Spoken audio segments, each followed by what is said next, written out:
Sa ngalan ng Ama, ng Anak at ng Espiritu Santo. Amen. Sumainyo ang Panginoon. At sumayo rin.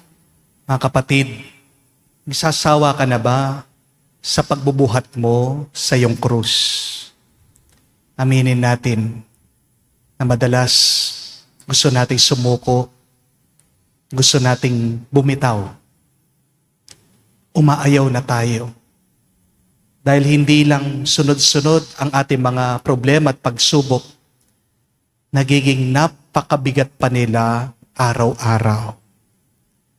Kapatid, hindi mo namang kailangan buhatin mag-isa ang iyong krus.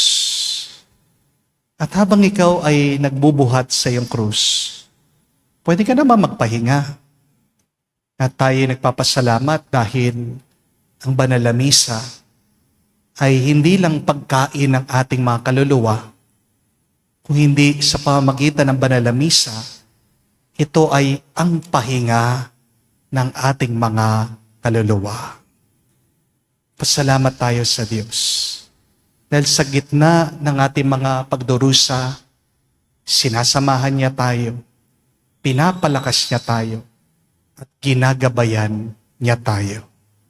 Sa mga pagkakataon na kung saan iniwasan natin ang ating mga krus, sa mga pagkakataon na kung saan mas nagtagumpay pa ang galit natin kesa sa ating pagtitiwala sa Diyos.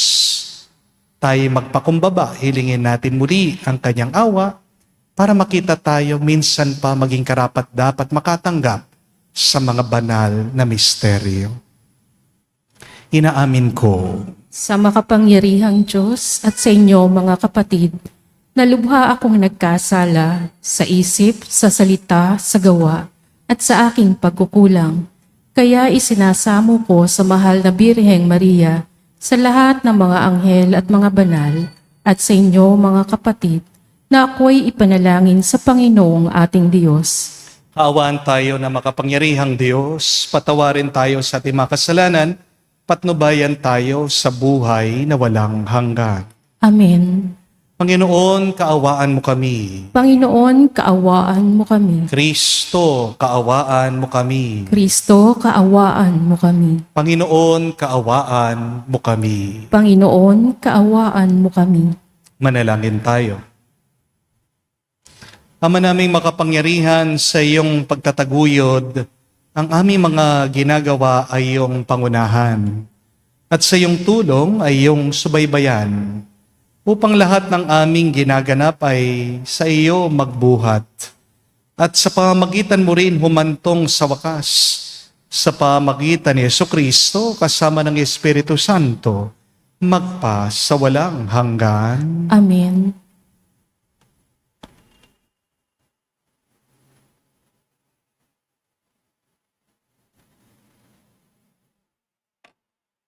Pagbasa mula sa aklat ng Deuteronomio. Sinabi ni Moises sa mga tao, "Nasa inyo ngayon ang kapasyahan. Kayo ang pipili ng buhay at kasaganaan o ng kahirapan at kamatayan. Kapag sinunod ninyo ang kautusan, inibig ang Panginoon at nilakaran ang kanyang mga landas, pagpapalain niya kayo sa lupaing ibibigay niya sa inyo. Mabubuhay kayo na matagal at pararamihin kayo. Ngunit kapag tumalikod kayo sa Kanya at naglingkod sa ibang Diyos, ngayon pa'y sinasabi ko sa inyong malilipol kayo. Hindi kayo magtatagal sa lupaing tatahanan ninyo sa ibayo ng Hordan.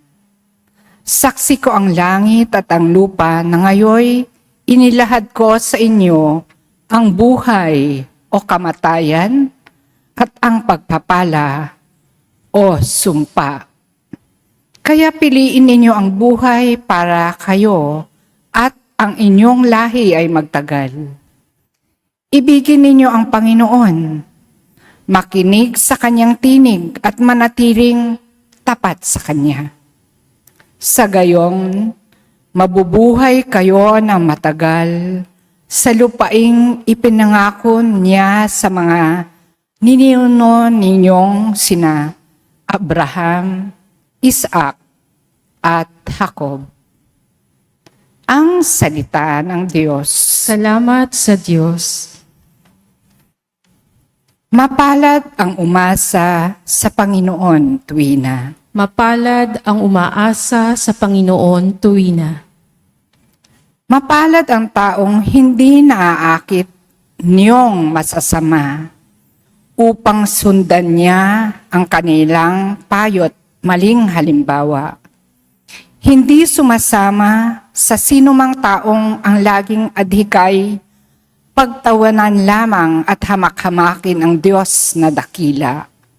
Nagagalak siyang laging magsaliksik ng banal na aral, ang utos ng puon, siyang binubulay sa gabi at araw. Mapalad ang umaasa sa Panginoon tuwina. Ang katulad niya ay isang punong kahoy sa tabing batisan. Sariwa ang dahot, laging namumunga sa kapanahunan. At anumang gawin ay nakatitiyak na magtatagumpay. Mapalad ang umaasa sa Panginoon tuwina. Ngunit ibang-iba ang masamang tao. Ipa ang kawangis. Siya'y natatangay at naipapadpad kung hangi umihip. Sa taong matuwid ay Panginoon ang siyang mag-iingat. Ngunit kailanman ang masama ay mapapahamak. Mapalad ang umaasa sa Panginoon tuwina.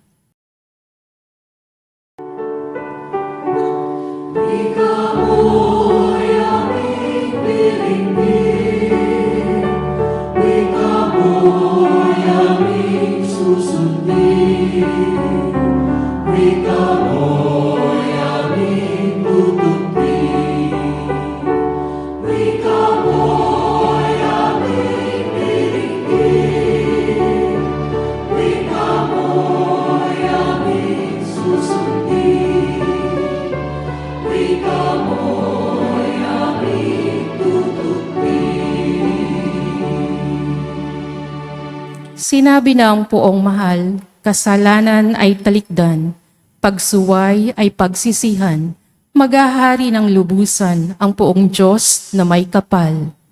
Sumainyo ang Panginoon. At sumayo rin. Ang mabuting balita ng Panginoon ayon kay San Lucas. Papuri sa iyo, Panginoon.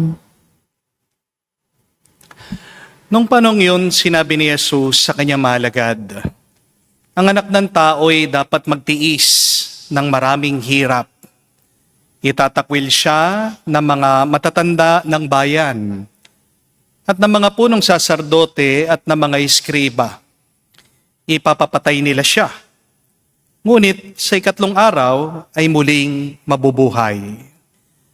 At sinabi niya sa lahat, kung ibig nino mang sumunod sa akin, limutin niya ang ukol sa kanyang sarili. Pasanin araw-araw ang kanyang krus at sumunod sa akin. Ang naghahangad magligtas sa kanyang buhay ay siyang mawawalan nito. Ngunit ang mag-alay ng kanyang buhay alang-alang sa akin ay siyang magkakamit noon. Ano nga ang mapapala ng tao, makamtan man niya ang buong sanlibutan, kung ang katumbas naman nito ay ang kanyang buhay? Ano nga ang mapapala niya kung siya'y mapapahamak? Mga kapatid, ang mabuting balita ng ating Panginoon. Pinupuri ka namin, Panginoong Heso Kristo. Magandang araw po muli sa inyong lahat. Meron pong isang kwento tungkol po sa isang lalaki na nananaginip. At nakita daw po niya sa kanyang panaginip ang Diyos. At nagrereklamo itong lalaki. Sabi niya, Panginoon, bakit ang bigat ng krus ko? Parang hindi ko na po kaya eh. At sabi daw ng Diyos sa kanya, sige, dalhin mo dito ang krus mo. At pinakita daw po ng Diyos ang isang napakalaking kwarto. Puno daw po ng iba-ibang krus. May mahaba, may makapal, may mabibigat, at meron pong matutulis. Sabi po ng Diyos, halika, pumili ka ng gusto mo dyan. Palitan mo na lang yung dala mong krus. Ito pong lalaki, tuwang-tuwa, tinapon daw niya yung kanyang krus to sa isang sulok. At nagsimula po siyang maghanap ng bagong krus. Sabi niya, ang laki nito, ayaw ko. Ang sakit naman nito, ayaw ko. Ang haba naman nito, parang hindi ko kakayanin. Hanggang sa kanya pong paghanap-hanap, may nakita po siyang isang krus. Medyo maliit, medyo magaan, medyo madaling dalhin. Sakto lang. At sabi po nitong lalaki, Lord, ito na lang po. Mukhang kakayanin ko ito. At alam niyo po ang Diyos, ngumiti. Sabi niya, anak, yan din yung krus na dala-dala mo kanina. Nakalimutan mo na ba? Mga kapatid, tandaan po natin, ang bawat krus na dala natin ay pinag-isipang mabuti ng Diyos. Ang bawat paghihirap natin ay sakto lang para sa atin. Understand that the cross that you have now is not a mistake. Your cross was measured by God, who knows how strong you will become after carrying that cross. And do not worry, because if you are carrying your cross, God is beside you along the way, while you are walking, while you are journeying, while you are carrying that cross. Di ka naman iniiwan ng Panginoon eh. Ang problema, di ba? Madalas, ikaw ang nang-iiwan sa Kanya. Amen? Sa Ebanghelyo po natin ngayon, napakalinaw na sinabi ni Jesus, whoever wishes to come after me must deny himself, take up his cross daily, and follow me. Pansinin niyo po, hindi po sinabi ni Jesus, take up your cross once. Ang sinabi po niya, daily, araw-araw. Because following Jesus is not a one-time thing. Following God is a daily decision. Ang pagsunod po kay Kristo, hindi po misanang sakripisyo. Ang pagsunod kay Kristo ay isa pong paulit-ulit na pagpili sa tama kahit na napakahirap nito. Amen? Mga kapatid, 3 bagay lang po ang gusto kong tandaan ninyo. Kapag natutokso na kayo, naiwanan ang iyong mga krus, ang iyong mga paghihirap sa buhay. Number 1, do not waste your cross. Do not waste your suffering. May dalawa pong klaseng paghihirap sa ating buhay. One is the suffering that makes you bitter. But second is the suffering that makes you better. At may dalawa pong paraan din para daanan natin ang ating mga paghihirap, problema at pagsubok sa buhay. One, you can go through your pain. But second, you can choose to grow through your pain. Mga kapatid, habang buhay po tayo dito sa mundo, magkakaroon talaga tayo ng mga paghihirap, meron tayong mga pasakit, meron talaga mga pagsubok. Kahit naman po si Jesus, Diyos na, nahirapan pa. Pinahirapan pa siya ng iba. Yan po ang sinasabi, binabagit ng ating Panginoong Jesucristo. Ang anak ng tao ay daraan sa maraming pagsubok at paghihirap. But see how Jesus carried His cross. Jesus did not only went through His suffering, Jesus grew through His suffering. Ginamit ni Kristo ang kahirapan ng krus para sa kaligtasan nating mga tao. Kaya kung mahihirapan ka din, sana may makuha ka naman dyan sa iyong paghihirap. Di po ba?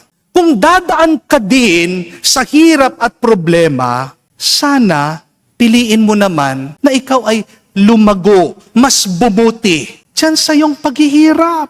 Ang krus na walang Diyos, tandaan niyo po, pabigat. Pero ang krus na may Diyos, nagiging tulay ng pagpapala. Kaya mga kapatid, tandaan niyo po, ang krus ay hindi parusa. Ito ay proseso. The cross is not meant to crush you, to break you. But the cross is there in order to shape you, to transform you. If you carry your cross with love, you will see that your cross, your pain, will bring you to your resurrection. But second, I want you also to remember this, my dear friends. Do not compare your cross with other people. Ito po madalas ang ating kasalanan Palagi nating hinahambing ang ating mga problema, ang ating mga pagsubok sa problema at pagsubok ng ibang tao. Merong mga iba, sinasabi nila, Lord, bakit mas mahirap naman ang buhay ko kaysa sa kanila? Bakit ba mas blessed sila kaysa sa akin? Bakit ba mas masaya sila kaysa sa akin? Mga kapatid, remember this, that comparison kills your peace. Ulitin ko po yon. Comparison kills your peace. Kung gusto mo talagang maging masaya, focus ka muna sa sarili mong buhay. Amen? Kasi hindi mo naman talaga alam ang totoong kwento. Kung ano ang totoong pinagdadaanan ng ibang tao. Yung mukhang masaya, may problema din siya. Yung mukhang mayaman, may takot din yan. Yung mukhang malakas at malusog, umiiyak din yan kapag wala nang nakakakita. Lalong-lalo na po sa ating mga lalaki. Sana naman maging sensitibo kayo sa nararamdaman, sa pinagdadaanan ng mga babae. Kayong mga mister, sana naman maging conscious kayo, aware kayo sa nararamdaman ng inyong mga asawa, ng inyong mga misis. Minsan kasi, hindi natin naiintindihan yung bigat na dinadala ng mga ibang babae. Pasalamat nga po kayo. Wala kayong dalaw, buwan-buwan, di po ba? Imagine niyo po kaya, kung kayo pong nagme-mens, sumasakit ang puso niyo, kakayanin niyo po ba? Papasalamat ka, hindi ka nagdadalang tao. Kung kaya ikaw yung nabuntis, magdadala ka sa iyong sinapupunan for 9 months. Kakayanin mo ba? Magpasalamat ka din, hindi ikaw yung nanganganak. Meron nga silang ginawang eksperimento, pinaranas sa mga lalaki, yung feeling ng nanganganak. Yung iba gustong mamatay. Ganyan po kahirap ang pinagdadaanan ng ibang babae. Kaya bago tayo magreklamo na nakakapagod yung ating trabaho, tandaan niyo po, meron po mga ibang babae, mas pagod sila, pero hindi sila sumusuko. Di po ba? Nakakabilib nga po yung maraming ina. Meron nga po dyan, 3 yung anak, 4 yung anak, iniwan na sila ng kanilang mga mister, mag-isa sa buhay. Pero alam nyo, araw-araw, gumigising ng maaga, nagtatrabaho ng tapat, umuuwi, aalagaan pa yung kanyang mga anak. Pagod na pagod sila, pero lumalaban. Yan ang totoong lakas. Yan ang totoong tapang. Minsan, nakakahiya yung mga ibang lalaki, di po ba? Dahil meron po mga lalaki tumatakas sa responsibilidad nila. Merong mga ibang lalaki, kapag nahihirapan na, nawawala. Merong mga ibang lalaki, kapag nasasaktan, nagtatago. Merong mga ibang lalaki, kapag nalulungkot, nilulunod nila ang kanilang sarili sa alak. Pero mga kapatid, tandaan niyo po, kahit na ilang drum ng alak ang iyong inumin, hindi naman malulunod o mawawala ang iyong problema. Di po ba? Hindi mo naman matatakasan ang iyong pagsubok. Dahil ang pagsubok na binigay ng Diyos ay para sa iyo. Amen? At kapag iniiwasan mo nga ang iyong problema, lalong lumalaki yan. Amen? Mga kapatid, tigilan po nating kumpara ang ating sarili para tayo'y maging mas masaya, para tayo maging mas payapa. Just remember this, if you are having a hard time, God gives the heaviest battle to those that He trusts the most. Kapatid, hindi ka pinaparusahan ng Diyos. Pinagkakatiwalaan ka ng Diyos. Kaya binigyan ka ng problema. Alam niya kasi, kaya mo. At kung hindi mo kaya, alam niya, kakayanin mo yan sa tulong niya. Amen? Third and last, remember, do not run from your cross. Sabi po ni Jesus sa Ebanghelyo, what profit is there for one to gain the whole world and yet loses himself? Anong silbi nung marami kang ang pera, pero wala kang peace of mind? Di po ba? Anong silbi nung nagtagumpay ka, pero wala naman ang iyong pamilya? Walang nagmamahal sa'yo, wala kang minamahal. Anong silbi ng iyong kasikatan at kalusugan kung wala naman ang Diyos sa iyong buhay? Mga kapatid, comfort is not always a blessing. Amen? And yet, our crosses will give us comfort in the end. Because the cross teaches us humility, patience, surrender, and faith. Without the cross, we become proud. But with the cross, we become prayerful. Mga kapatid, magandang itanong po ito. Magandang pagmunihan. Ano ba ang krus ko ngayon? Problema sa pamilya? Financial struggles? Sakit ng katawan? Heartbreak? Loneliness? Takot? Anxiety? Sa paparating? Sa aking kinabukasan? Mga kapatid, ang inutos ng ating Panginoon sa atin to take up our cross daily. Isa lang ang iyong dalhin. Huwag mong dadalhin lahat. Kung hindi mo kaya, ipadala mo sa Diyos. Amen? Huwag mo sasabihin, tapos na ang buhay mo. Huwag mo sasabihin, walang pag-asa. Because the cross is never the end of our story. The cross always leads to the resurrection. Tulay ang krus para sa panibagong buhay. Amen?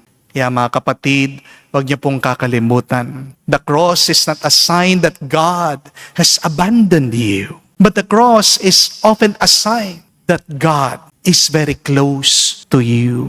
Kaya kapag mabigat na, huwag ka susuko. Kapag pagod ka na, huwag kang bibitaw.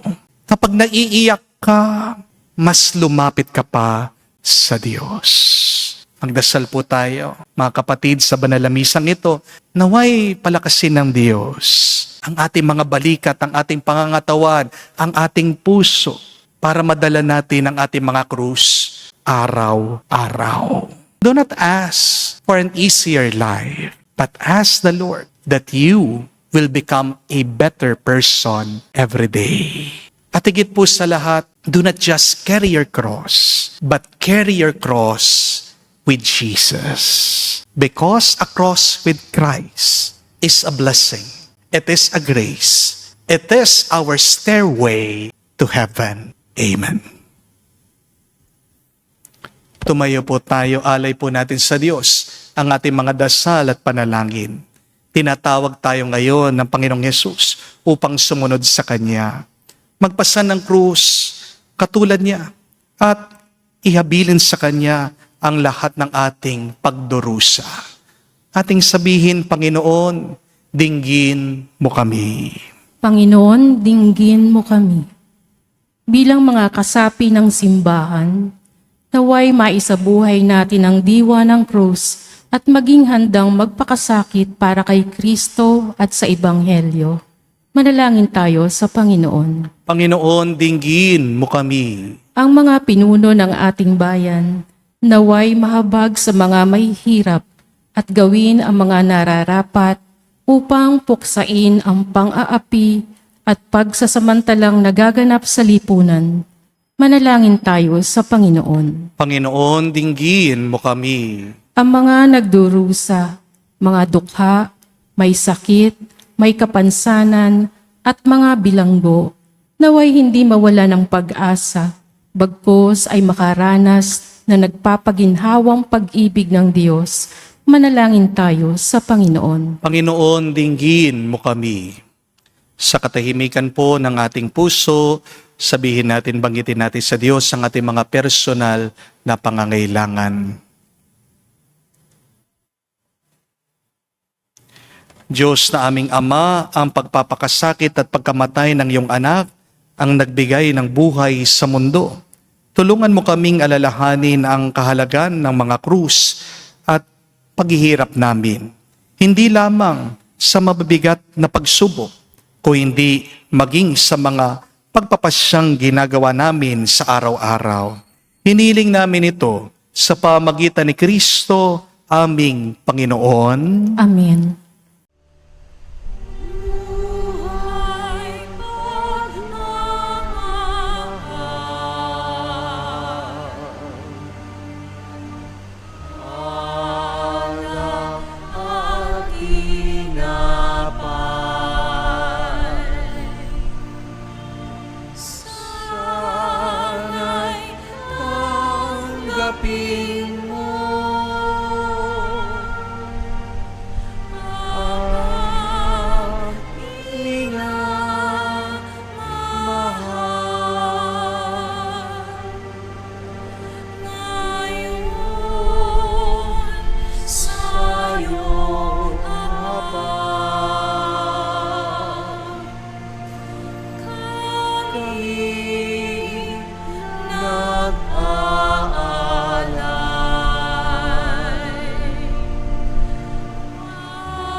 Manalangin kayo mga kapatid, parang ating mga paghahain ay kalugdan ng Diyos, amang makapangyarihan.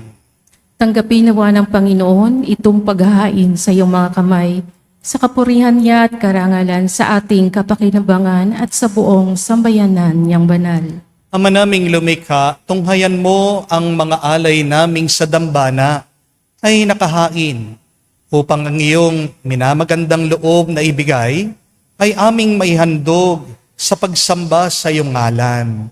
Sa pamamagitan ni Jesucristo kasama ng Espiritu Santo, magpa sa walang hanggan. Amen. Sumainyo ang Panginoon. At sumayo rin. Itaas sa Diyos sa inyong mga puso at diwa. Itinaasa namin sa Panginoon. Pasalamatan natin ang Panginoong ating Diyos. Marapat na siya ay pasalamatan. Ama namin makapangyarihan, tunay nga marapat ikaw ang aming pasalamatan. Sa pamagitan ni Jesucristo na aming Panginoon, binibigyan mo kami ng bagong pagkakataon upang ganapin ang paghahanda ngayon para sa pagdiriwang na muling pagkabuhay. Kaisa ng iyong anak na minamahal, aming inilalaan ang panahon, talino at yaman para ganapin ang iyong kalooban na ang kapwa-tao ay lubos na damayan. Sa pagdiriwang namin sa aming pagsilang bilang mga kaanib ng iyong sambayanan, kami iyong pinagkakamit ng katayo ang ganap sa pagtatangkilik. Kaya kaisa na mga anghel nagsisiawit ng papuri sa iyo nang walang humpay sa kalangitan. Kami nagbubunyi sa iyong kadakilaan.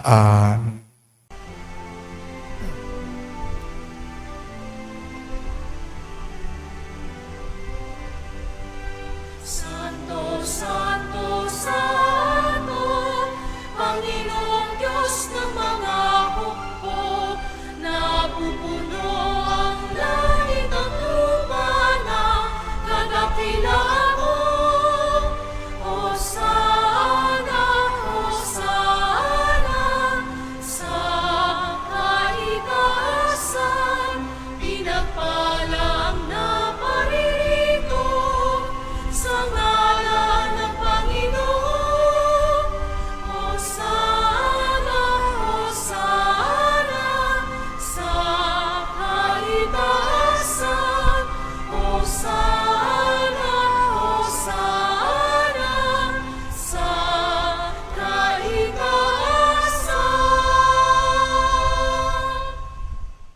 Ama naming banal, ikaw ang bukal ng tanang kabanalan. Kaya't sa pamagitan ng iyong Espiritu, gawin mong banal ang mga kaloob na ito upang para sa amin maging katawan at tugo ng aming Panginoong Heso Kristo. Bago niya pinagtiis ang kusang loob na maging handog, hinawakan niyang tinapay, pinasalamatan kanya, pinaghati-hati niya iyon, inabot sa kanya malagad at sinabi, "Tanggapin ninyong lahat ito at kanin. Ito ang aking katawan na ihahandog para sa inyo."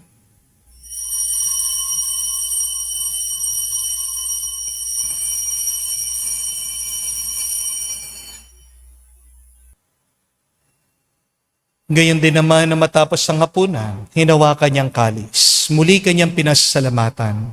Nabot niyang kalis sa kanya malagad at sinabi, "Tanggapin ninyong lahat ito at inumin. Ito ang kalis ng aking dugo, ng bago at walang hanggan tipan. Ang aking dugo na ibubuhos para sa inyo at para sa lahat sa ipagpapatawad ng mga kasalanan. Gawin ninyo ito sa pag-alaala sa akin."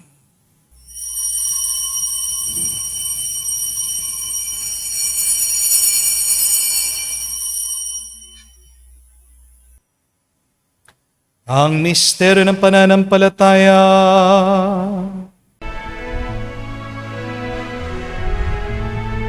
Sa krus mo at pagkabuhay, kami natubos mong tunay. Poong Jesus, naming mahal, iligtas mo kaming tanan, ngayon at magpakailanman.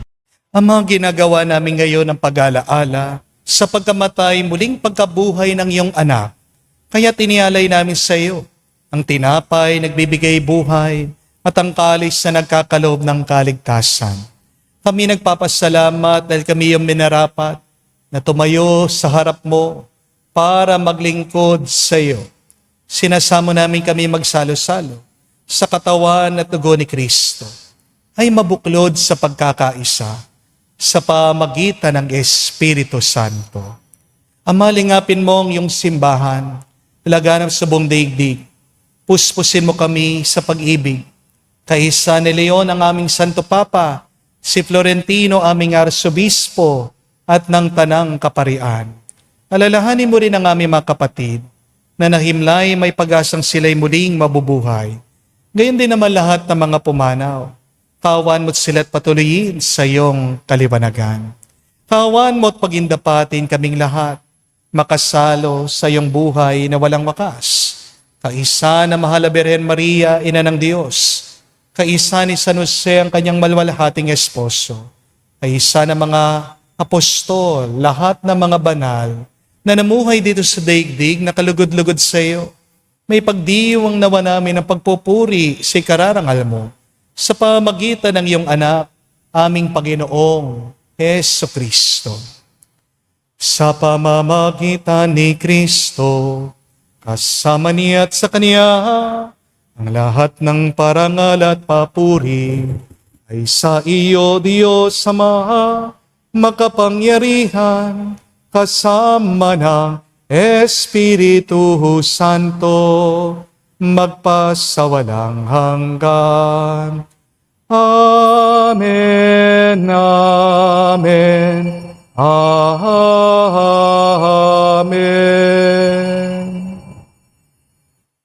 Sa nakagaling na utos sa turo ni Jesus na Panginoon natin at Diyos, ipahayag natin ang lakas, loob.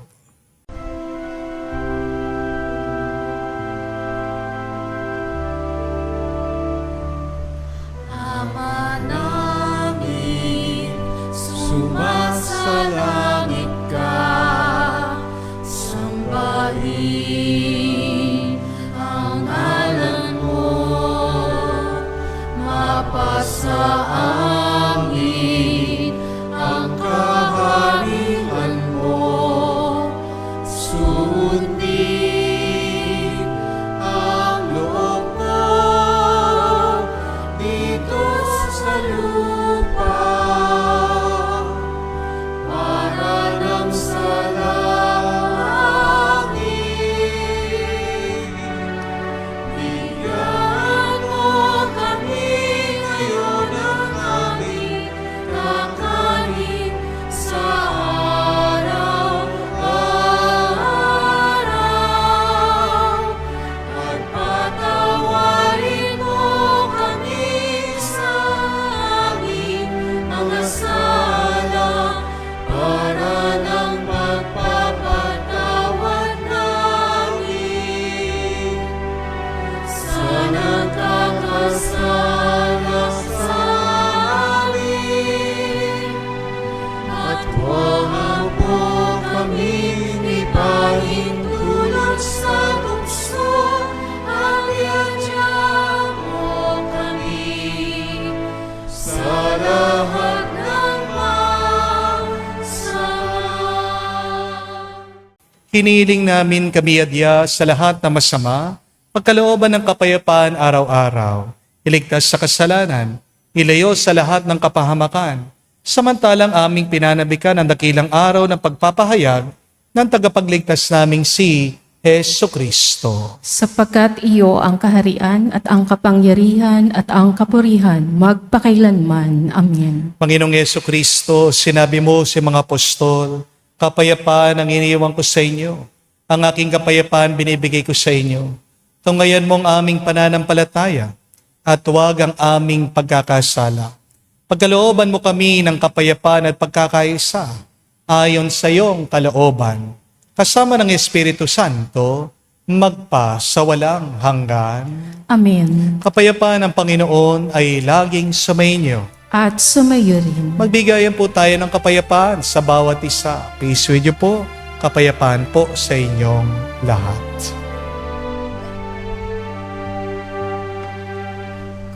Kordero ng Diyos na nag-aalis ng mga kasalanan ng sanlibutan, maawa ka sa amin. Maawa ka sa amin. Kordero ng Diyos na nag-aalis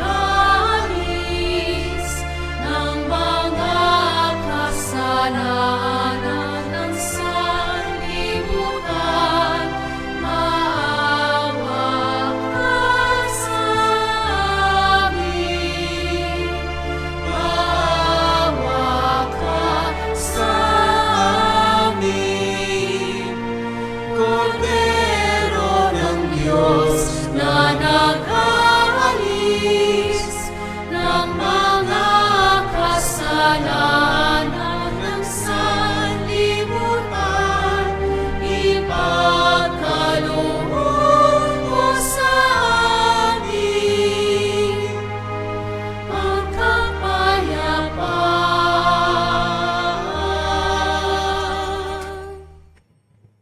Mga kapatid, naririto ang ating Panginoong Jesucristo, ang Kordero ng Diyos. Siya nag-aalis sa mga kasalanan ng sanlibutan. Mapalad tayong lumalapit sa piging ng Kordero. Panginoon, hindi ako karapat-dapat na magpatuloy sa iyo, ngunit sa isang salita mo lamang ay gagaling na ako.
Manalangin tayo.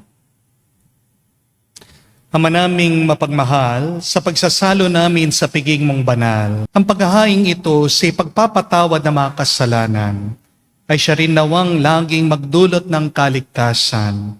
Sa pamamagitan ni Jesucristo, kasama ng Espiritu Santo, magpa sa walang hanggan. Amen. Mga kapatid, meron pong dalawang klase ng paghihirap. The suffering that makes you bitter or the suffering that makes you better. Merong paghihirap na ginagawa kang grabe, malala. Pero meron din naman pong paghihirap na nagpapabuti at nagpapabanal sa iyo. At meron pong dalawang paraan para daanan natin ang ating mga paghihirap. First is, you can go through your pain. Pwede mong daanan na wala lang. But second, you can grow through your pain. Total, tayong lahat maghihirap din naman tayo. Bakit hindi natin gamitin yung ating paghihirap, problema, pagsubok sa paglago, pagpapatibay, pagpapakabuti ng ating pagkatao? Ano po ang krus mo? Ano ang pagsubok mo ngayon? Sigurado po, marami kayong sasabihin sa akin. Sigurado po, marami kayong ililista. Pero ang assignment ko po sa inyo ngayon, pumili ka lang ng isa. Kaya nabibigatan ka, kaya napapagod ka, kasi sabay-sabay mong binubuhat sila. Di po ba? Isa lang. Dahil yan ang utos ni Jesus. Take up your cross daily. Hindi niya sinabing, take up your crosses daily. Isa lang ang buhatin mo, araw-araw. And the rest, you leave it to God. Yan mong Diyos. Dahil mas malakas ang Diyos kesa sa iyo. At hilingin mo sa Diyos, habang focus ka, binubuhat mo yung iyong krus, na palakasin pa niya ang iyong pangangatawan, palakasin pa ang iyong puso, para di mo lang mapagdaanan yung pagsubok, yan pa ang maging daan ng iyong pagpapala. Magandang pagmunihan din. Ano ba ang tinuturo sa akin ng krus na ito? Ano ba ang gustong sabihin ng Diyos sa akin sa pamamagitan nitong problema ko? Again, my dear friends, do not waste your cross. Do not compare your cross to others. And do not run away from your cross. Because your blessing, because your resurrection, because your new life is through that cross. Sumainyo ang Panginoon. At sumayo rin. At kayo basbasan ng Diyos, makapangyarihan sa lahat, sa ngalan ng Ama, ng Anak, ng Espiritu Santo. Amen. Ang ating misa ay natapos na. Umayo kayo sa kapayapaan ni Kristo. Salamat sa Diyos.